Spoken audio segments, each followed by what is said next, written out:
I've scaled my agency to over $100,000 a month just by using cold outreach. And in this video, I'm going to break down my tier list of every single cold outreach strategy based on what's going to make you the most amount of money in the shortest amount of time. All right, so when ranking these different types of outreach methods, I'm going to use three criteria in order to evaluate them. Okay, number one is going to be scalability. Now, what that means is what is the potential that this system can bring? Like, if you do everything perfectly, what's the most amount that you can get out of this system? The second thing is complexity, which is how easy is it to scale the system. So scalability is not like, how easy is it to scale? That's complexity, right? Which is the second one. How easy is it to scale this thing, right? So the first one, scalability, is how good can it get? And the second is complexity, which is how easy is it to get it to the point where it's as good as it can get? And the third criteria I'm going to use is lead quality. So when you get these meetings, how good are they actually, right? So, someone coming from, I'll just give you an example, right? Someone coming from Instagram versus someone coming from LinkedIn is a completely different person, and the lead quality and the amount of money that a certain individual is going to be making, depending on the source, is going to be different. So those are the three criteria that I'm using, and I'm basically ranking each of those criteria 1 through 3, and then we're going to use the total to basically determine where they fall on this tier list. As another note, I am only using, I'm only going to be, obviously there's more outreach methods than this. I am only going to be ranking methods that I have personally used to make at least $5,000 from.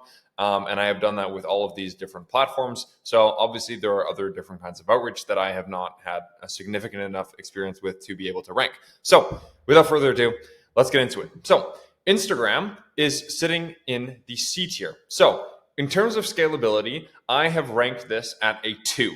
And the reason why I have done that is because of a few things. Number one is when you get to the very limit of Instagram, you're going to run into two different issues. Number one is the conversion rate that you're going to get on Instagram is going to be significantly low once you are getting to scale. So what will end up happening, I capped out at around, I would say 60 to 70 meetings a month with Instagram. And there's a couple of reasons for that. Number one is you're going to run into difficulties with conversion rate.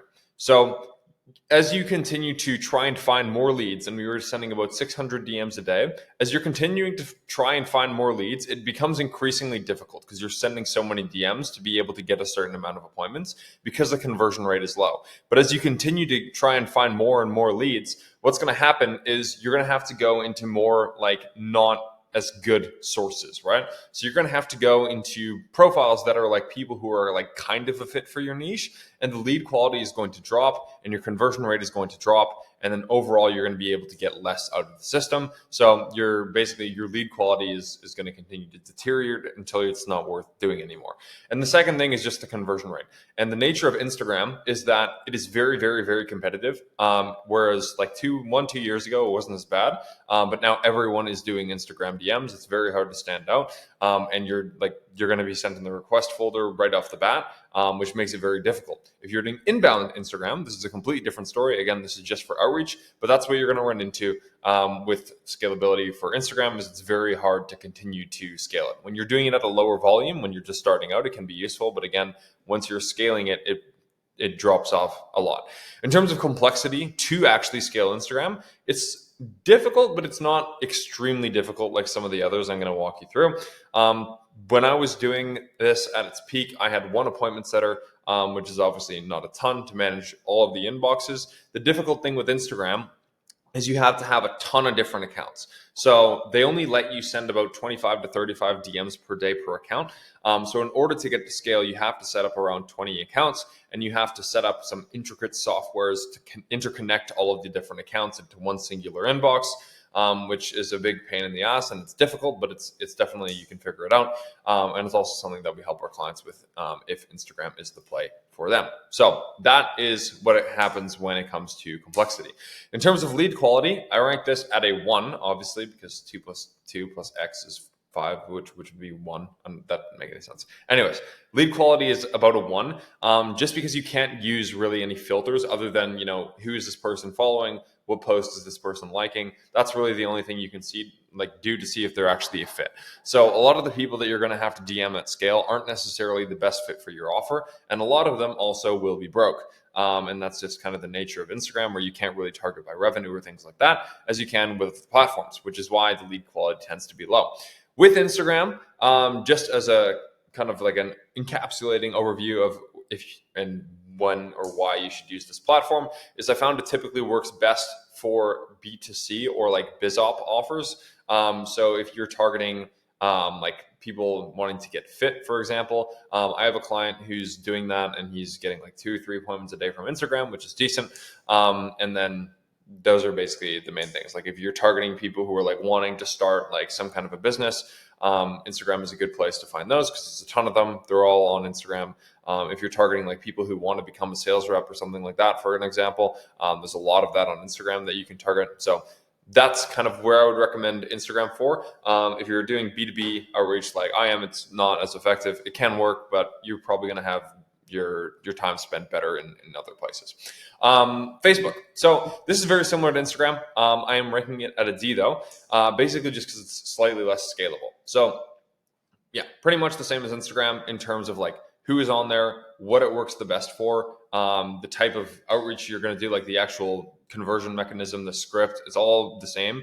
The only real difference, but like the account numbers is going to be similar. You might need a little bit more. The only real difference between Facebook and Instagram is you're going to run out of leads significantly faster on Facebook than you would on Instagram, just because there's less people. I wouldn't say there's less people on the platform, but there's less people consuming content on the platform, right? So and this can still work, by the way, you can still make Facebook work. It's just less eyeballs. So if you're, let's say the sales rep example, there's a lot of these like become a closer gurus on Instagram. There's less of those on Facebook. And because of that, there's less people liking their stuff and there's less leads to source. So you're just going to hit the limit of Facebook slightly before Instagram. Basically, everything else is the same. So, I mean, there's not really any reason to use Facebook. You might as well just use Instagram, unless you have maybe like a very niche demographic that is more on Facebook than Instagram, right? LinkedIn, I have ranked at an 8, and I will explain why. So this right now is where we're getting about 40-50% of our meetings from, and I'll explain where the other half comes from. But basically, LinkedIn is very good for a few reasons. Number one, it is very scalable. So when you get to the point where you are doing LinkedIn at the highest level, it is very, very, very effective. And the reason why is because the complexity is more difficult than, I would say, everything else. Because you have to have a bunch of accounts. It's very difficult to get accounts because they have to be ID verified. And therefore, there's not a lot of people that are doing this at a very high level, which means it's once you get to that point, it is, very, very effective, which is kind of what we're doing and what we help our clients with, right? Now, obviously the downside of LinkedIn, it is not easy to scale. So I have ranked it at a 2. You could probably argue that it's maybe a 1 on complexity, like it is challenging to set up because of the accounts that are not easy to get. There are different methods that we have for doing that. We have like 20 LinkedIn accounts, which is, why, again, we're doing LinkedIn pretty well. But it is difficult, right? So it's mainly the issues that you're going to have with LinkedIn are not the lead sourcing, right? And it's not the scalability, because you're going to be able to have high conversion rates. You're going to be able to get amazing leads because of Sales Navigator, which obviously I ranked LinkedIn at a 3 in terms of lead quality. You can get the very best leads on LinkedIn, and you can reach people that are very high net worth very easily. The difficulty, like I said before, is just scaling up different accounts. So the way that I go about this is there's really 2 methods mainly that you can use to get accounts, right? Obviously you have your own, you should use your own. But the second best way that I found, other than just using your own, and when you're trying to get other accounts that are not your own, is just to ask people that you know, right? So just reaching out to family, reaching out to friends, offering to pay them like $50 to $100 per month for their account. And I've had a lot of success doing that. And it's not very hard. So you can just ask, regular folk to pay for the LinkedIn account, and most of them will be happy to give you it. The second method, I guess there's 3. The second method is to do the same thing with people you do not know. So you can go to school communities, and you can go to Facebook groups, and you can say, hey, can I rent your LinkedIn account? I'll pay you X dollars per month. And you'll get a lot of people that are interested in that if you're going into the right groups. You want to go into the make money online groups, because obviously they want to make money online. And if you can just give them a free way to do that, then most of them will be interested. So that's the second way of doing it. The third way, which is the most expensive and least advised, is to buy accounts and rent accounts. which we have done, and it works well. It's just a lot of money and a bit of a pain in the ass to deal with some vendors. So that's basically the other option. You can buy accounts for like $150 a month, and some of them work well, but typically they run out of stock pretty fast. So the most predictable and reliable way to do it is just to find the accounts on your own. But yeah, that's basically the whole pain in the ass with LinkedIn. But and it's, they ban your account very easily if you're not following their strict guidelines and such. But other than that thing with accounts, LinkedIn is a 10 out of 10. So that's where I'd put it at. X, there's a couple caveats with this, but I gave it a B tier. Now, this can be kind of swapped with C and B tier, and I'll explain why in a second. So the reason why X is so good is because it's so bloody simple. I don't know why I said I've been in the UK for too long that I'm saying bloody now. But it's very simple to use. So basically, and this is kind of the reverse of LinkedIn, where X, there's almost no limits on sending outreach. So you can send like 400 DMs per day per account and just send a ton of volume. Like, it is very, very easy to scale to its highest point, like incredibly easy. Now, the bad thing about that is that it's easy for everyone. And if you are doing outreach on X, or you are just on X in general, you will know this. You probably get a ton of just spam messages in your request folder, right? And there's no like barrier to entry. You can just get like Drippy or any kind of like X outreach software and just send an absolute disgusting amount of DMs with basically, if you just pay for the X premium $10 a month thing, like, it's so easy to just send a ton of DMs. So you can get it to the point where it's getting you like, 30, 40 meetings a month, like pretty quickly, pretty easily, but very, very difficult to go past that. So that's basically the problem with X, and that's also the good thing about it. So it's very beginner friendly. It's very not effective when you're trying to, get it to a super high level, which is why we don't really use it much anymore. But if you are, starting out, and if your niche is on X, which is like, these like online coaches and things like that, a lot of them will be on X. So that is a good place if you're starting out. And you want to use that. In terms of lead quality, it's kind of hit or miss. So I put it at a 2, depending on who you're targeting, it can be a 3 or a 1. So yeah, that's basically that. Lead quality is kind of a hit or miss, just depending on the niche. There's a million different examples of that, but you're going to have to kind of just try it out and see if it works for you, basically. So Loom is the next one, which I have put at, again, this is kind of, you can argue if it's going to be an A or a B tier. I put it at A tier. However, this highly depends on how you are using it. So for the sake of this example, I am going to say that you are using it at A. This also highly depends on the niche, if your niche is used to Looms. The way that I'm talking about Loom is basically like the whole Charlie Morgan style automated personalized Loom videos, basically, right? So here's the good things and here's the shitty things about using that strategy. So the good thing is it's pretty scalable. I put it at a 3. You can, depending on the niche, you can say it's probably like a 1 or a 2. For my niche, it's probably like a 2 or a 1, just because every single agency owner, because of Charlie Morgan, has seen these Looms like 10 times a day. So if you're using it in like an obscure niche, it can work very well. If you're using it in a niche that has seen this a million different times, it's pretty shit. So that's basically the problem with that. And I guess the good thing about it too, right, is you can, once you have this up to an extremely high amount of volume, the conversion rate on Looms are pretty decent. And like the system does work well. So if you can get it to scale, like it's decent, right? I would say it's a 2 or a 3. Now, the issue with Looms is it's very, very, very complex. If you're doing it the way, like this automated personalized Loom method. So I have a friend, and this is the nice thing, right, is it's very scalable, but I have a friend who's doing like 120K a month just from like sending personalized Looms in emails. Now, the reason why he's doing so well is, number one, he's doing it in a niche where no one else does it. And number 2 is it's very complex. So it's very hard to build. But once you have it, obviously it works well. So in order for him to be able to send these 1,000 Looms a day is basically, or I think he's sending like 800 Looms a day or something.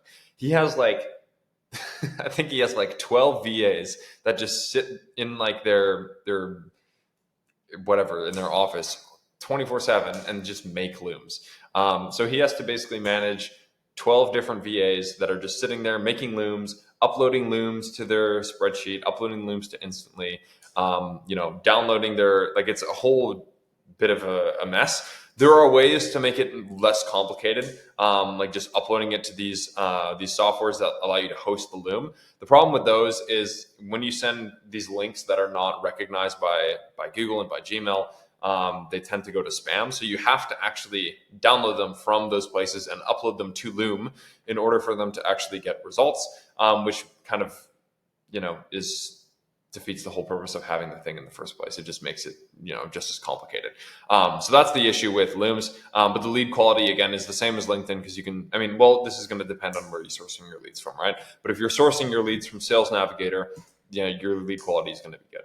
If you source your leads from, Google Maps, they will be less good. They will still work, there's a lot of variables when it comes to Loom just because it's not just Loom. So I put it at an A tier because you can, depending on the niche you're in, it can work very well. But if you're not, if you're not equipped to hire an army of VAs, then it's very difficult to get right. But that's basically that. Next one is cold email, which I have also put at an S tier. And this is where we are getting a majority of our meetings. Now there's one other that I'm going to put in S tier that you're going to see very shortly that will probably surprise you. But this is where I'm putting email, basically. Now, the reason why I'm doing this is because it is very, very, very easy to scale. And once you know the very, very basics of cold email, it is extremely low in complexity, and the lead quality from email is extremely, extremely good. So I will explain each of those things. So scalability is obviously the amount of meetings that you can get. It is extreme. Like the problem with email is it costs a lot of money. So once you have, it doesn't cost a lot of money, but it costs a decent amount of money to scale. Once you have some proof of concept with email though, what we have done is we have scraped our entire total addressable market. So every single person in our niche, basically we have scraped, and we have about 150 to 200,000 people. I think it's around 150,000 people. And we're basically sending 50,000 emails every single month. So what we are doing is this is fully automated. Like I don't have to do anything. The only thing I do is I have my operations manager who just scrapes the leads, puts it into Clay, and adds it to email. And he does that once a week, and that takes like an hour a week. And it's very easy. So that's the level of simplicity that this is at. Once you have your total addressable market, you just re-email the same people every 3 months, and that is all you have to do, right? The thing is, you have to buy the leads, obviously. You have to pay for the inboxes. You have to pay for the software and all this kind of stuff, and you have to pay for Clay if you want to do it properly. But once you have that, it's very, very, very, very, very easy to scale email. Complexity, I put it at a 2, even though you could argue that it's a 3 once you know anything about email. Obviously, you need to know, what is how to warm up an email, how to make sure you're not going to spam, how to make sure you have your correct spin tags, how do you make sure you're sending the right amount of emails per inbox, per, domain. So there's that, but that's not very difficult to learn. So I put it at a 2, but if you know what you're doing, it's a very simple, for me, it's a 3. Just because it's not hard. It is a formula. It is a math equation once you know what you're doing.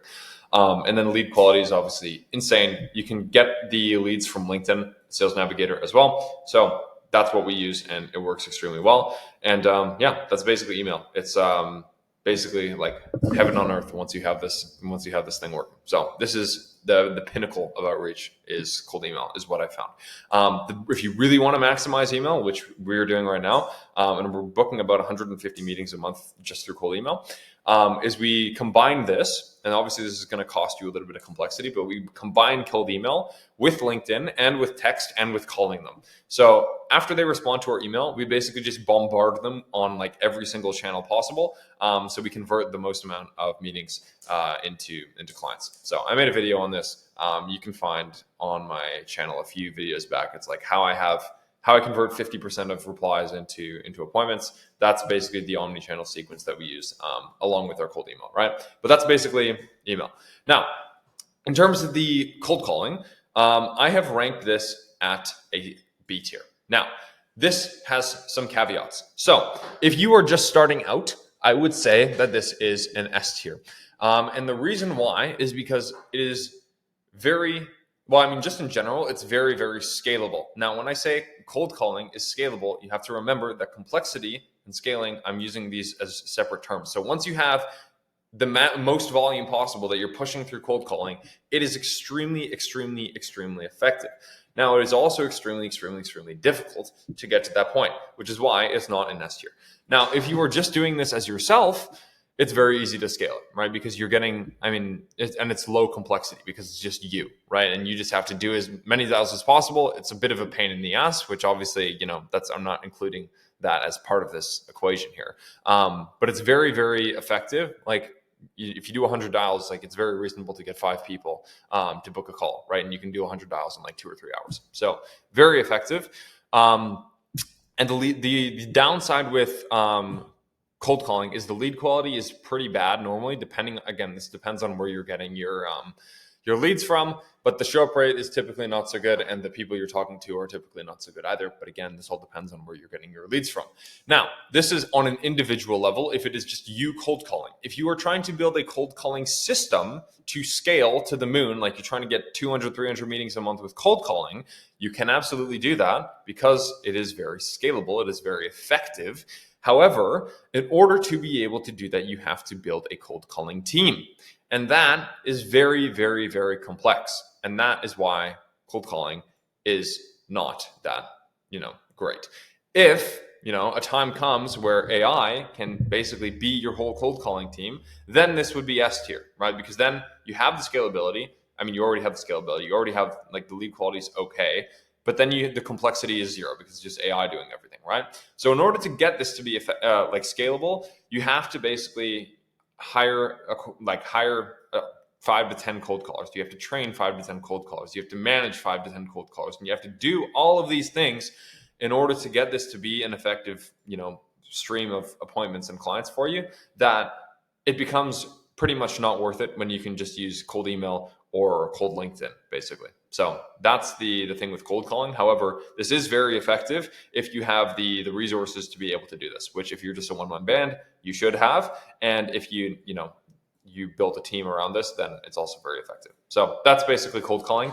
Now, this is kind of the dark horse that you probably didn't see coming, is cold SMS. So in terms of scalability and complexity, I've ranked this both at a 3, and then lead quality I put at a 2. Although again, the lead quality can be a 3, so it could be the best. It just depends on where you get your leads from. So if you're getting your leads from Sales Navigator or Apollo, right, or one of these LinkedIn sourcing places, you can have really good lead quality. If you're getting it from Google Maps, it will be slightly lower.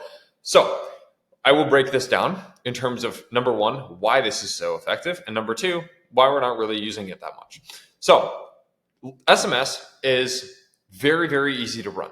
So and it's very, very effective. So we've done this for ourselves internally. We have, we've probably made like 15, 20 grand with cold SMS at this point, just for ourselves. And we have 120 active clients right now, and a lot of them are using SMS and crushing it. So it's very effective. So we'll book on average like four appointments out of every 100 texts we send. And obviously sending a text is completely automated. If you use Go High Level, you can send like 1,000 a day, and you can literally book like 30, 40 meetings a day. Now, when you're getting to that level of scale, it does become a little bit more complex because you do need to hire people to call the people who are responding to the SMS, and you do need to manage these people. However, the headcount of the people that you need to have in order to facilitate this is significantly lower than this because of how much more effective SMS is than cold calling, right? So that's basically the positives of SMS. You can probably scale this further than everything else. Like you can probably scale SMS further than you can scale email because the complexity is so low. They're both very low complexity, but because this is just so scalable, like you can get this is so much more efficient. So you can get like 4 out of 100 people to book from here. Whereas from email, if you're doing 1 out of every 200, you're doing a very good job, right? So that's kind of the difference between these two. Now, the lead quality is obviously, again, dependent on where you get them from. Now, the reason why it's just not really a main acquisition method that we use is because cold SMS is a little bit gray hat. So it's technically not illegal if you're doing it B2B, which we do, but also, you're kind of on a very fine line doing this at scale, which is why we don't. So, if our calendar is empty and we need some appointments, which is very rare. I think the last time we did this was like 3 weeks ago, where we had like one day where we only booked like 5 or 6 meetings. We ran a little bit of this, but we don't really use this very much. We don't use this at all as a main source of appointments, but it's kind of like if we need the meetings, we can use this and just book a bunch real fast. So if you are starting out, I would not be as concerned about this. probably we shouldn't be like too concerned with it either. It's more like a future thing. Like you don't want to be putting like 100 grand a month through SMS or sending like 1,000 texts a day, or you might get in trouble. But if you're doing this at a low volume, 200 texts a day, like it's very effective. And if you're, anywhere below like 30K a month, I would highly recommend doing this. And this will especially work well in local markets and like local business markets. And it also works extremely well B2B, just because no one else does it. So we target agency owners with text, and they're like, how did you get my number? Right? Because it's not available anywhere. But if you have the right sourcing methods, which we do, then it becomes very easy to scale, very low complexity to scale. And then obviously, we've closed a ton of people from here. So works extremely well. If this helps, subscribe or whatever, and I'll see you guys later.